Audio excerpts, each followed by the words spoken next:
नौमुंतखब वज़ीर आला हमजा शहबाज ने हल्फ से इनकार पर दोबारा लाहौर हाई कोर्ट से रजू कर लिया। हमजा शहबाज की दरख्वास्त में गवर्नर पंजाब और चीफ सेक्रेटरी पंजाब को फरीक बनाया गया है। कानून के मुताबिक गवर्नर ने वज़ीर आला से हल्फ लेना था, लेकिन गवर्नर ने इनकार किया। हमजा शहबाज की जानिब से मौक़िफ़ अपनाया गया है। गवर्नर अपनी जिम्मेदारियां पूरी न करके आइन की खिलाफ वर्जी कर रहे हैं।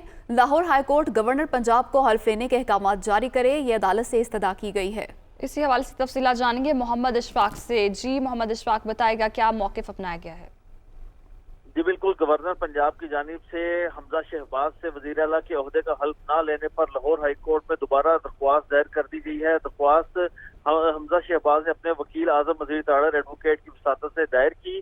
दरख्वास्त में गवर्नर पंजाब और चीफ सेक्रेटरी को फरीक बनाया गया है। दरख्वास्त में ये नुकता उठाया गया है कि आइन के मुताबिक नौमुंतखब वज़ीर आला से हल्फ लेना गवर्नर पंजाब की आइनी जिम्मेदारी है, लेकिन गवर्नर पंजाब अपनी आइनी और कानूनी जिम्मेदारियां पूरी नहीं कर रहे, जिसकी वजह से मुल्क पंजाब में आइनी बहरान पैदा हो चुका है।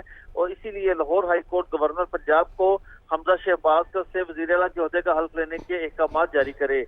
गुज़श्ता रोज जब ये लाहौर हाई कोर्ट में दरख्वास्त दायर की गई थी तो दरख्वास्त में बराह रास्त गवर्नर पंजाब को फरीक बनाना और 2 रुकनी बेंच के फैसले की मुसद्दका कापी न लगाने पर रजिस्ट्रार ऑफिस ने एतराज लगा के दरख्वास्त वापस कर दी थी। तो अब दोनों एतराज़ात खत्म करके आईनी दरख्वास्त दोबारा दायर कर दी गई है और ये रजिस्ट्रार ऑफिस से इस्तदा की जा रही है कि इस दरख्वास्त को आज ही समाअत के लिए मुकर्रर किया जाए।